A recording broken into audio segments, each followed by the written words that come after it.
انسانیت کو صحیح سوچ، فکر اور ان کے درمیان حسن ظن اور اچھی فکر کو پروان چڑھانا تھا، اور سوء ظن اور بدگمانی سے بچانا تھا۔ سوء ظن کسے کہتے ہیں اور اس کی کون سی اقسام ہے، اور سوء ظن کے کون سے نقصانات ہیں،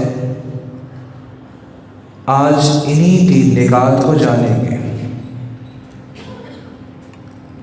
سوء ظن، ٹھیک ہے،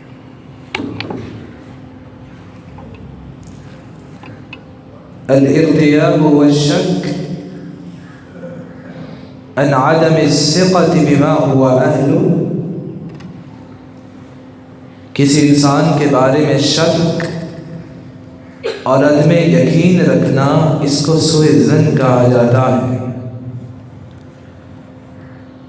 گویا سوء ظن اسے کہتے ہیں ایسی سوچ اور فکر اور بات جس کی انسان کے پاس دلیل نہ ہو، اسے بدگمانی کہتے ہیں۔ ابن قیم رحمۃ اللہ علیہ فرماتے ہیں سوء الظن هو امتلاء القلب بالظنون السيئة بالناس حتى يطفح على اللسان والجوارح،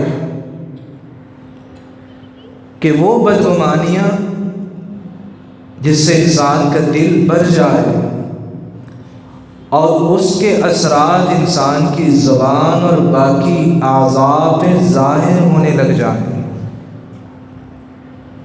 کیونکہ یہی بدگمانی ہے جو بعد میں گالی گلوچ کا سبب بنتی ہے۔ یہی وہ بری سوچ اور بری فکر ہے کہ بعد میں انسان ہاتھا پائی تک پہنچ جاتا ہے، لڑائی جھگڑا ہو جاتا ہے، اور اس کی ابتدا سوء ظن بدگمانی سے ہوتی ہے۔ امام جرجانی رحمۃ اللہ علیہ فرماتے ہیں ترجیح جانب الخیر علی جانب الشر، کہ انسان اپنی بری سوچ کو اچھی سوچ پہ غالب کر دے، اس کو سوء ظن کہا جاتا ہے۔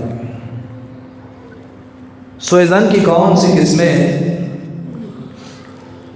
سب سے پہلی قسم، انسان اپنے خالق کے بارے میں بدگمان ہو جائے، سوء ظن رکھنے لگ جائے۔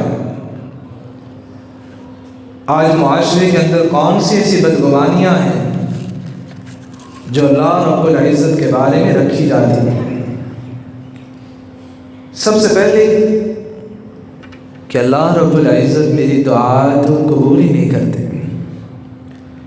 میں نے بارہا دعا مانگی، اللہ نے میری دعا قبول نہیں کی۔ پھر انسان کیا کرتا ہے؟ دعا کرنا ہی چھوڑ دیتا ہے۔ ابو ہریرہ رضی اللہ تعالیٰ عنہ بیان کرتے ہیں نبی اکرم صلی اللہ علیہ وسلم نے فرمایا لا يزال يستجاب للعبد ما لم يدع باسم او قطيعة رحم، جب تک انسان گناہ کی یا پھر کسی کے خلاف بد دعا کی اللہ رب العزت سے التجا نہیں کرتا، اس وقت تک اللہ اس کی دعائیں قبول فرماتے رہتے۔ کہ انسان جب یہ دعا کرنے لگ جائے اللہ فلاں رشتہ دار کو یہ نقصان ہو جائے، اللہ ایسی دعائیں قبول نہیں فرماتے۔ ساتھ آپ صلی اللہ علیہ وسلم نے فرمایا ما لم یستعجل، جب تک وہ جلد بازی کا مظاہرہ نہیں کرتا۔ صحابہ کرام نے کہا یا رسول اللہ، یہ جلد بازی سے کیا مراد ہے؟ آپ صلی اللہ علیہ وسلم نے فرمایا یقول قد دعوت فلم يستجب لي فيستحسن عند ذلك الدعاء فيستحسن عند ذلك ويدعو الدعاء، جلد بازی سے مراد یہ ہے انسان نے دعا مانگی ہو، پھر دیکھے کہ اللہ رب العزت نے ابھی تک قبول نہیں کی تو وہ مایوس ہو جاتا ہے اور دعا کرنا چھوڑ دیتا ہے۔ انسان کو اپنے خالق کے ساتھ تعلق قائم رکھنا ہی چاہیے اور ہر وقت اللہ رب العزت سے دعائیں کرتے رہنا چاہیے۔ قرآن مجید میں اللہ رب العزت فرماتے ہیں وَإِذَا سَأَلَكَ عِبَادِي عَنِّي فَإِنِّي قَرِيبٌ أُجِيبُ دَعْوَةَ الدَّاعِ إِذَا دَعَانِ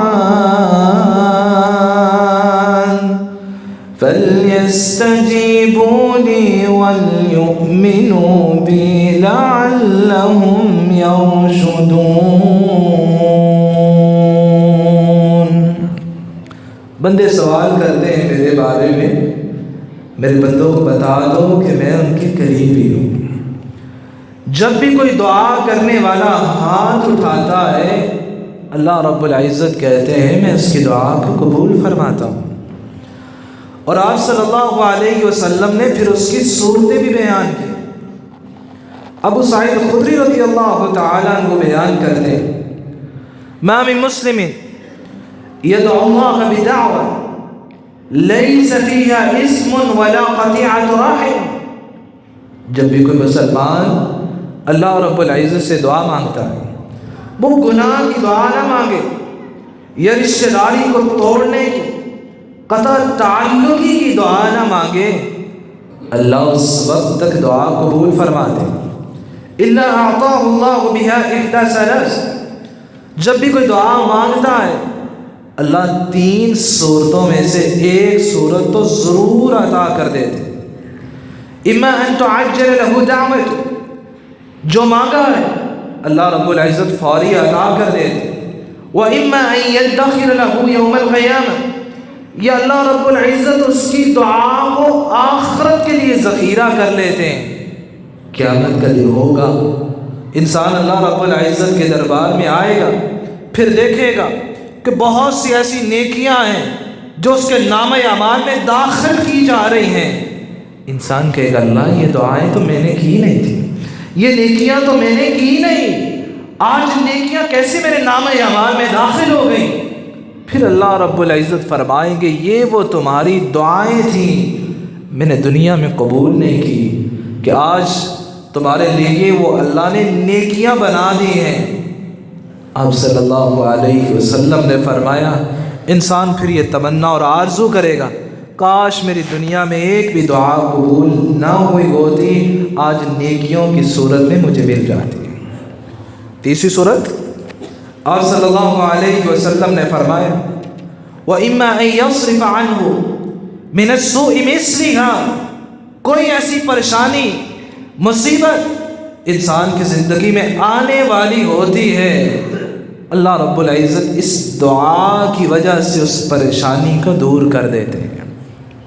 اور ایک بات یاد رکھیے گا اللہ رب العزت کی ذات علام الغیوب ہے، وہ مختار کل ہے، وہ انسان کو انسان سے زیادہ جانتے ہیں اور اس سے زیادہ بھلا چاہنے والے ہیں۔ جو اللہ رب العزت جانتے ہیں وہ انسان کبھی نہیں جان سکتا۔ ہمیں اپنے بارے میں اتنا علم نہیں ہے جتنا اللہ رب العزت کی ذات کو ہمارے بارے میں علم ہے۔ وہ اللہ زیادہ بہتر جانتے ہیں کہ انسان کو کب کیا اور کیا کچھ عطا کرنا ہے۔ انسان کو اپنے خالق کے بارے میں ہمیشہ پر امید، اعتماد، بھروسہ اور یقین رکھنا چاہیے، اور اس میں انسان کا ہی فائدہ ہوتا ہے۔ اللہ رب العزت فرماتے ہیں حدیث قدسی ہے اَنَا ظِنَّ عَبْدِي بِي، میں اپنے بندے کے ساتھ اسی طرح کا معاملہ کرتا ہوں جس طرح کو میرے بارے میں گمان کرتا ہے۔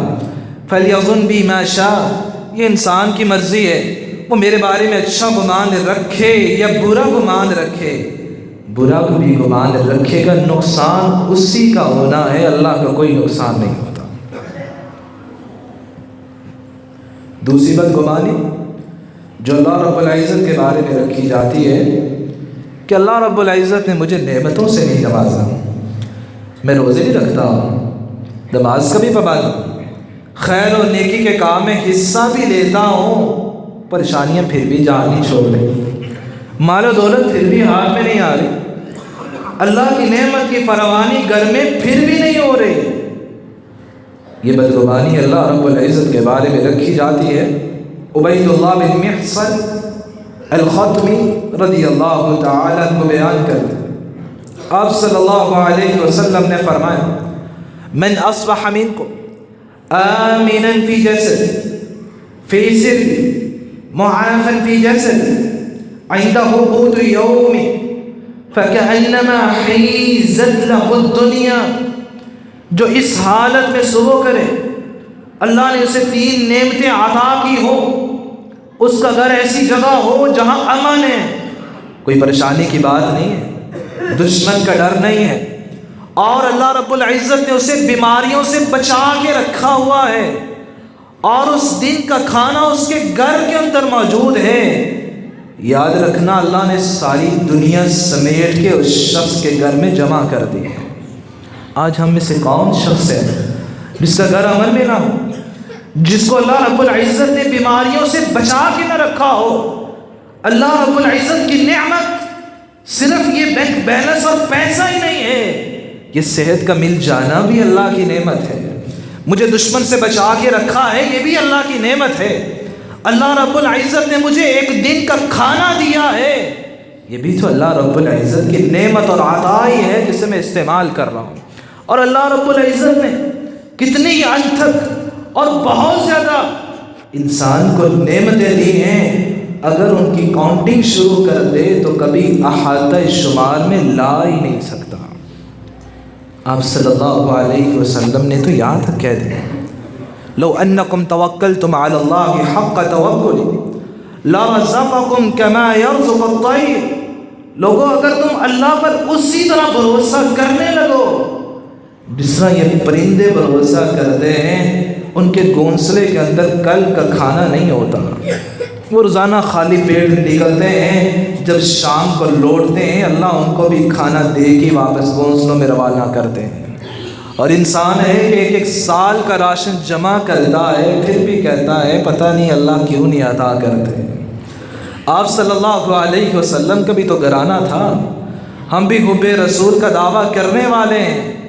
آپ صلی اللہ علیہ وسلم کا گھر ازواج مطہرات ہیں، اور عائشہ رضی اللہ تعالیٰ عنہ بیان کرتی ہے 6 ماہ گزر جاتے گھر میں چولہا نہیں جلتا تھا۔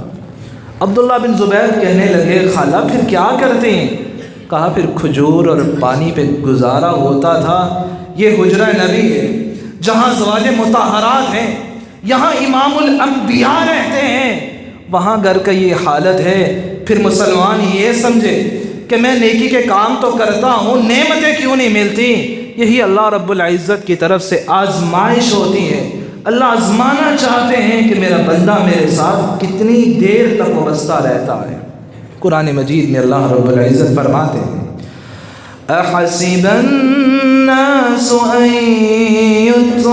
يتركوا ان يقولوا آمنا وهم لا يفتنون۔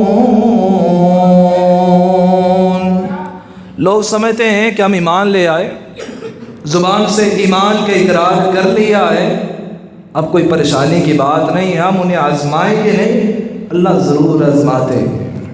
اور آپ صلی اللہ علیہ وسلم نے آزمائش میں زندگی گزارنے والوں کو نوید بھی سنائی۔ جامع ترمذی میں جابر رضی اللہ تعالیٰ عنہ بیان کرتے ہیں یود اہل العافیۃ یوم القیامہ حین یعطى اہل البلاء الثواب لو ان جلودهم كانت قرضت في الدنيا بالمقارب۔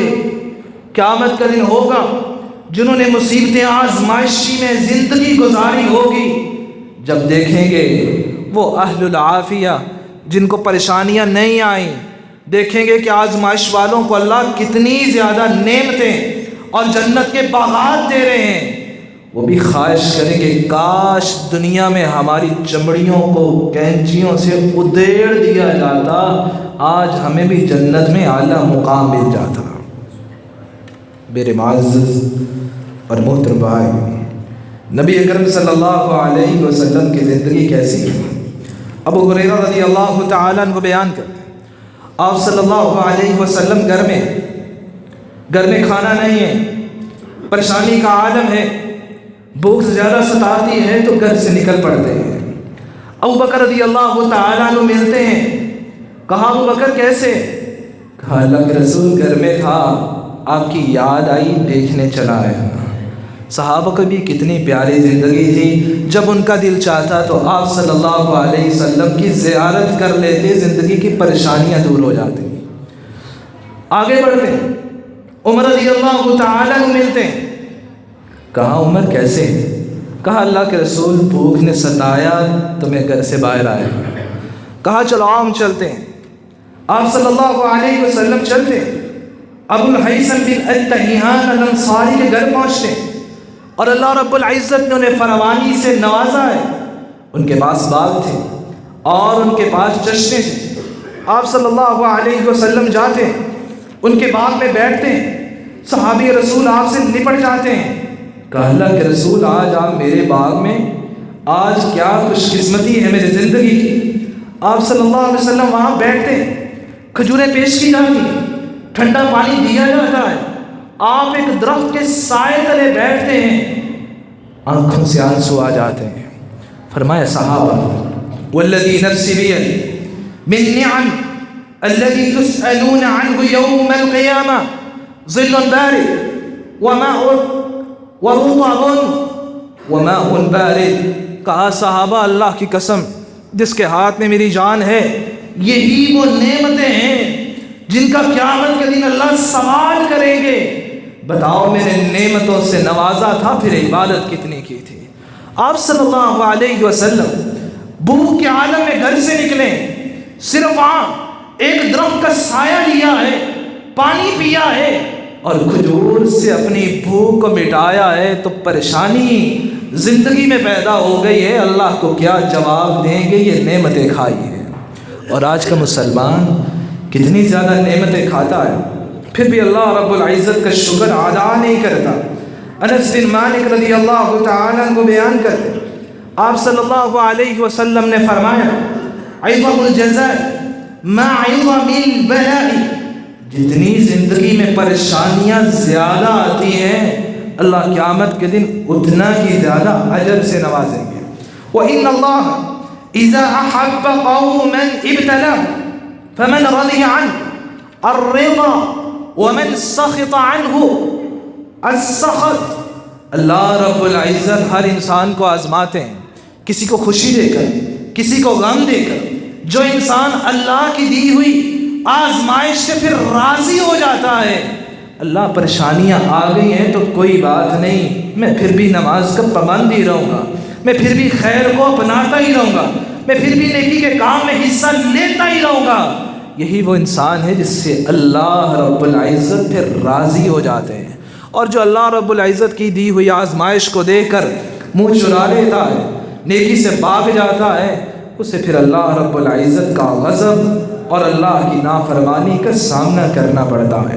میرے معزز اور عزیز بھائی، اللہ رب العزت کی اگر نعمتوں کا معائنہ کرنا چاہتے ہیں، ذرا سوچئے دور نبوی کے اندر آپ صلی اللہ علیہ وسلم کی حیات طیبہ میں اس وقت اگر کوئی سپر پاور اقوام ہے، وہ کیسر کسرا ہے، وہ کیسر بھی تھا جس کے لیے ایک نشیزہ کھڑی ہوتی اور ایک مور کا پل جلا کرتی تھی کہ اس کو ہوا مل جائے۔ آج کا غریب بھی ہے، گھر کے اندر بٹن دباتا ہے تو فین چل جاتا ہے، وہ پرسکون سے ہوائیں لیتا ہے۔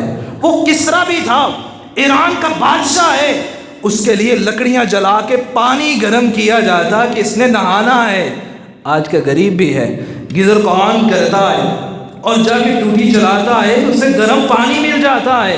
ہم کہہ سکتے ہیں اس دور کا بھی اگر امیر آ جائے، آج کا غریب اس سے زیادہ ہی امیر ہے۔ اللہ رب العزت کی دی ہوئی نعمتیں تو بہت زیادہ ہیں، اللہ کا شکر بہت کم ہو گیا ہے۔ اللہ رب العزت ہمیں اپنی نعمتوں پر شکر ادا کرنے کی توفیق عطا فرمائے۔ ابن الجوزی رحمۃ اللہ علیہ فرمایا کرتے ہیں الدنیا وضعت للبلاء فينبغي للعاقل ان يوطن نفسه على الصبر. دنیا یہ گھر نہیں ہے، یہ ہمیشہ رہنے والی جگہ نہیں ہے. انسان کو چاہیے اپنے نفس کو صبر کرنے کی تلقین کرتا رہے. دنیا بنائی ہی آزمائش کے لیے، یہاں آزمائش کے بغیر کسی نے نہیں جانا. اگر امیر ہے، اس کے پاس بینک بیلنس کی کمی نہیں ہے تو زندگی میں اور بڑی پریشانی ہے. ہر ایک کی زندگی میں اللہ نے پریشانی رکھی ہے، اسی لیے کہ یہ آزمائش گاہ ہے، اس سے آزمائش مل کے رہنی ہے. اللہ رب العزت ہمیں آزمائشوں پہ پورا اترنے کی توفیق عطا فرمائے. تیسرا سوء ظن جو اللہ رب العزت کے بارے میں رکھا جاتا ہے، میرے مستقبل کا کیا بنے گا، میرے بچوں اور فیوچر کا کیا بنے گا، میں تو دنیا سے جا رہا ہوں، اولاد کا کیا بنے گا. اللہ رب العزت نے اگر اولاد دی ہے تو پھر اللہ ہی اس کا خیال رکھنے والے ہیں، تمہیں پریشان ہونے کی ضرورت نہیں. عیسیٰ علیہ الصلوۃ والسلام ایک بات کہا کرتے تھے، لوگوں جو انسان کل کے رزق کی فکر میں لگ جاتا ہے وہ گناہ کرتا ہے، کیونکہ اس سے اللہ رب العزت کی ذات پہ اعتماد اور یقین ہی نہیں ہے کہ اللہ رب العزت نے اپنے ہاتھ میں رزق رکھا ہوا ہے. وما من دابة في الأرض الا علی اللہ رزقها. روئے زمین پہ بسنے والی کوئی بھی زیرو چیز ہے، کوئی بھی جاندار چیز ہے، رزق اللہ نے اپنے اختیار میں رکھا ہے. تمہیں اپنی آخرت کی فکر کرنی چاہیے، کیونکہ اللہ رب العزت نے جنت کی گارنٹی نہیں دی، وہ تم نے اپنے اعمال کے ذریعے حاصل کرنی ہے. میرے معزز اور عزیز بھائی، جب انسان اللہ رب العزت کا ہو جاتا ہے، اللہ رب العزت اس کے مستقبل اور فیوچر کی پھر حفاظت فرماتے ہیں. انسان کو چاہیے کہ اللہ کے ساتھ جڑ جائے. اور اللہ رب العزت نے پھر قرآن مجید میں ایک واقعہ بیان کیا. وہ خضر علیہ السلام اور موسیٰ علیہ السلام کشتی پہ سفر کرتے، ایک بستی پہ پہنچتے ہیں، جا کے دیکھا کہ دیوار گری ہے، اٹھا دیتے ہیں. پھر قرآن مجید کیا کہتا ہے؟ وَأَمَّا الْغُلَامُ فَكَانَ أَبَوَاهُ مُؤْمِنَيْنِ فَخَشِينَا أَن يُرْهِقَهُمَا طُغْيَانًا وَكُفْرًا.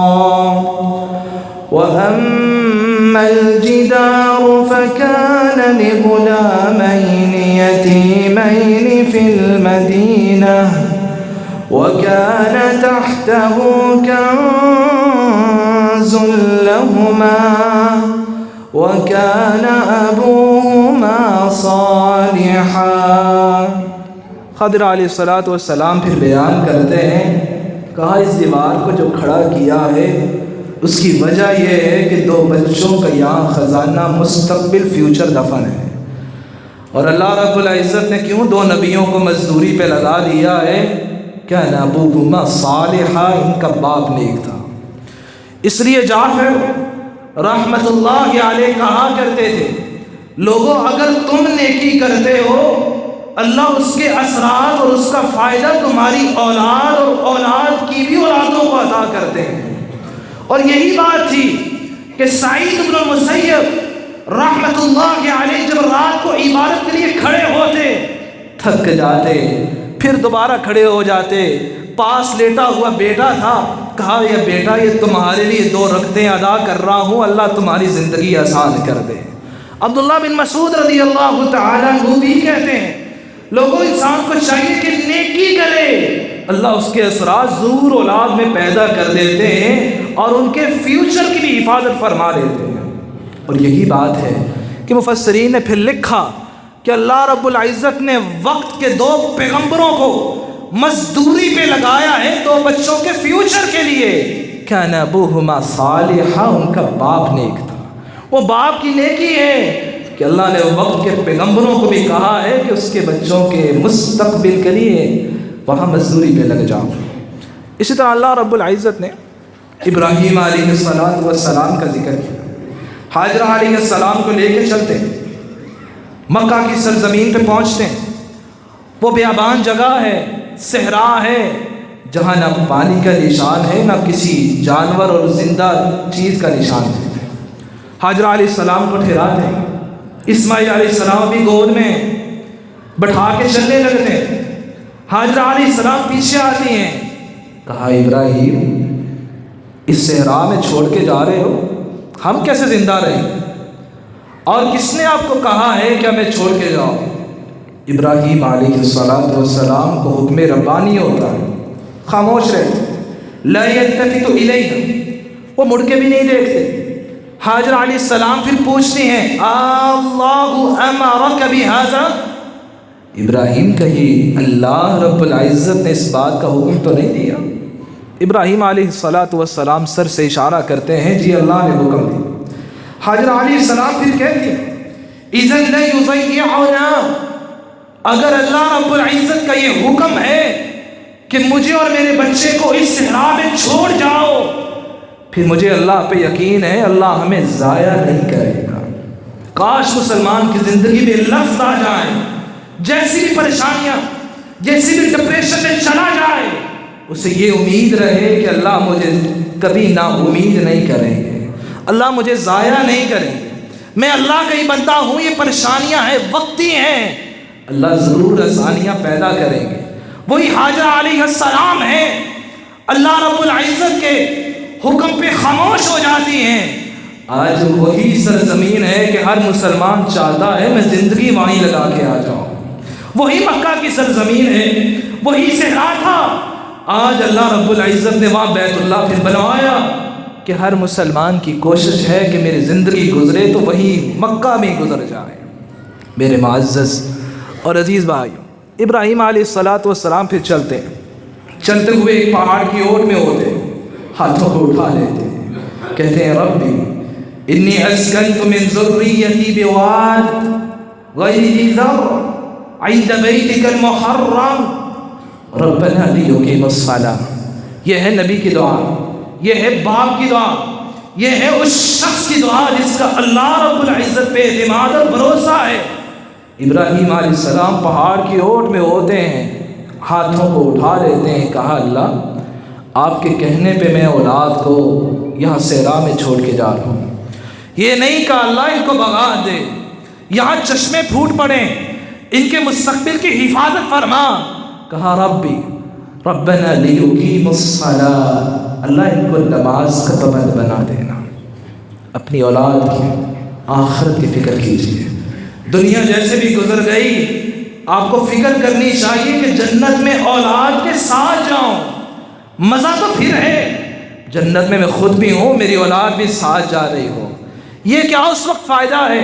باپ تو جنت میں جا رہا ہے اور اولاد جہنم کی طرف جا رہی ہے، اللہ ہمیں اس سے محفوظ فرمائے۔ میرے معزز اور عزیز بھائی، ام موسیٰ علیہ السلام بھی تھی کہ اللہ رب العزت نے حکم دیا فَإِذَا خِفْتِ عَلَيْهِ فَأَلْقِيهِ فِي الْيَمِّ وَلَا تَخَافِي وَلَا تَحْزَنِي۔ ام موسیٰ بچے کو دودھ پلاؤ، جب پی لے تو اس کو سمندر کے حوالے کر دو۔ عورت نازک مزاج ہوتی ہے، وہ صنف نازک ہے، لیکن جب اللہ رب العزت کے آرڈر پہ انہوں نے اپنے بچے کو سمندر کے حوالے کر دیا، اللہ نے وقت کا پھر ان کو نبی بنا دیا۔ آج مجھے بھی اور آپ کو بھی اللہ رب العزت کی ذات پہ بھروسہ، یقین اور اعتماد رکھنے کی ضرورت ہے کہ میں اپنے آپ کو بھی، اپنی اولاد کو بھی دین کی طرف گامزن کروں، ان کو تلقین کروں۔ اگر دنیا کے اندر کامرانی چاہیے تو بیٹا نماز کے پابند بن جانا، پھر قرآن مجید کی تلاوت کو زندگی کا دستور بنا لینا۔ یہ کیا نیکی ہے؟ یہ کون سی خیر کا کام ہے؟ باپ تو رات کو اٹھتا ہے، لاٹھی سنبھالتے ہوئے مسجد کی طرف چلا جائے، پاس بیٹھا لیٹا ہوا بیٹا ہے، اتنی بھی ہمت نہ ہو کہ میں بیٹے کو اٹھا کے مسجد میں ساتھ لے آؤں۔ ایسی خیر نیکی اللہ کو نہیں چاہیے۔ قیامت کا دن ہوگا، یہی بات ہوگا، جنت میں جا رہا ہوگا، اولاد آئے گی اور کھینچتے ہوئے لے کے جائے گی، اللہ یہ جنت میں کیسے جا سکتا ہے؟ ہمیں تو کبھی قرآن کی تعلیم نہیں دی تھی، ہمیں تو کبھی نماز کا پابند نہیں بنایا تھا، ہمیں تو کبھی بتایا نہیں تھا کہ اللہ کا حکم ہمارے لیے کیا ہے، نبی اکرم صلی اللہ علیہ وسلم کی محبت کا معنی کیا ہے۔ میں تو سال میں ایک دن منا لیتا تھا محبت رسول کے نام پہ، پھر باقی دن بھول جاتا تھا۔ میرے معزز اور عزیز بھائیو، اسے محبت رسول نہیں کہا جاتا، اسے ایک کارروائی کہا جاتا ہے کہ یہ شیطان کا حربہ ہے۔ ایک دن بس حب رسول کا دعویٰ کرو، باقی سال بھول جاؤ۔ مسلمان ایسا نہیں ہوتا۔ اپنی اولاد کی فکر کیجئے، اپنی اولاد کو اپنے لیے صدقہ جاریہ بنائیے۔ ایسا ہونا چاہیے میں دنیا سے چلا جاؤں، منو مٹی تلے دفن ہو جاؤں، میری اولاد آ کے ہاتھ اٹھا لے، اللہ میرے والد کو معاف فرما دے۔